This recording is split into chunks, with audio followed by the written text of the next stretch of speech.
Kenan, Part 2. The walk downhill towards the old town would have begun Kenan's day whether the war was on or not. Until recently, he worked as a clerical assistant in an accounting firm. But the building is now destroyed, and in any case, there's no work to do. If he makes a great effort, however, if he controls what he sees and thinks, if he forgets about the water bottles he's carrying, he can, for the first few blocks, fool himself into imagining that he's on his way to work. Perhaps he'll have lunch with one of his colleagues. Perhaps they'll sit outside the Veliki Park with a coffee. He might tease his friend Goran, who is inexplicably a fan of the Chelsea Football Club, about a recent loss. Soon, though, he will arrive at a switchback where the neighborhood trash bins are located. They're no longer visible beneath an ever-growing heap of refuse that is scoured daily for anything of the slightest value. As soon as he sees this, he can no longer ignore the overturned cars or the buildings with their innards exposed. He can't help hearing gunfire in the distance, and he remembers that the Veliki Park is one of the most dangerous parts of the city. He hasn't seen Goran in months, and he suspects he's dead. He continues downhill.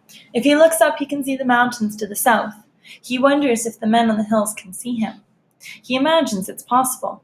Any decent pair of binoculars would reveal him, a thin, youngish man in a shabby brown coat, carrying 2 bouquets of plastic bottles. They could kill him now, he supposes. But then again, they could have killed him any one of the number of times already. And if they don't kill him now, they'll have more opportunities in the future. He doesn't know why some people die and others don't.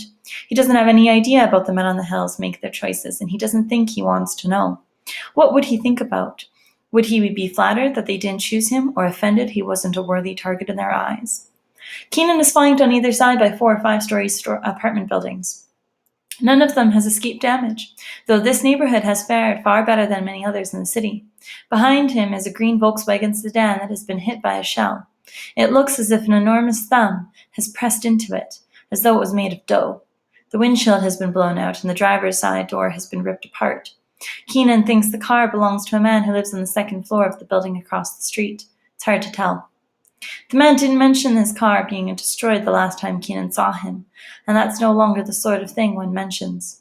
On his left is the relief center, housed on the ground floor of the post-war walk-up, in what used to be a grocery market. The doors are closed, but he approaches, hoping there might be some information about when the next relief convoy is expected. Often they post up notices about what goods will be available, so people know what kinds of bags and containers to bring with them. As he gets closer, he sees there is no poster. It has been weeks since the last aid, maybe over a month. He turns back to the street and he sees a man he knows, a soldier. Ismet smiles, changes direction and comes towards him. They're about the same age and they've been friends for over a decade. When the war started, Ismet was one of the first to join the army.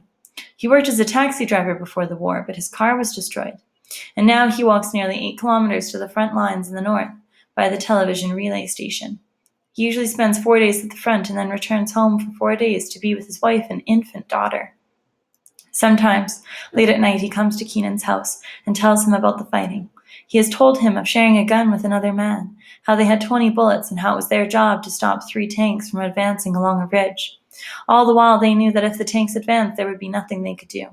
Their bullets would be gone in an instant and useless anyways. They spent the entire night in terror, flinching every time they heard a noise. When morning came, Ismet had never been so happy, nor had his friend. Later that day, as they slept in an improvised bunker slightly behind the lines, a shell landed a few meters from them, and Ismet's friend was killed. Ismet told Kenan all this without any expression on his face. But when he reached the end, he smiled and laughed a little. When Kenan asked him why, Ismet looked at him as though he hadn't been listening. "We survived the night," he said. "That was all we had wished for. We were given it, and it made us happy. Whether we lived another few hours or 50 more years, it didn't matter." During moments like these, Kenan wonders why he can't bring himself to join the army. So far, he's managed to avoid being drafted, has kept clear of the men who drive through the city rounding up unwilling conscripts. He's safe while he has the water jugs, as no one is yet bold enough to interrupt this vital civilian mission. But he doesn't know how long this will last, how long it will be before there's a knock on his door and he ends up with the gun in his hands. It's true that he's not a young man, but he's young enough. It's true that he's in poor physical condition, has 3 children to look after, and has no skills that are of any use to an army.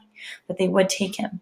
Men who are much older, have larger families, and are less suited to combat have enlisted. But Kenan hasn't. He knows the real reason. He is afraid of dying.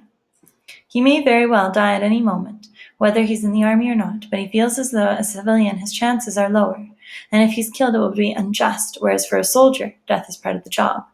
If he ends up in the army, he knows that sooner or later he will have to kill someone, and as afraid as he is of dying, he is more afraid of killing. He doesn't think he could do it. He knows he wants to sometimes, and that there are men on the other side who certainly deserve to die, but he doesn't believe that he could perform any physical mechanics of it all. It takes courage to kill a man, and doesn't possess such courage. A man who can barely leave his family to collect water without falling down outside the door could not possibly do what Ishmael does.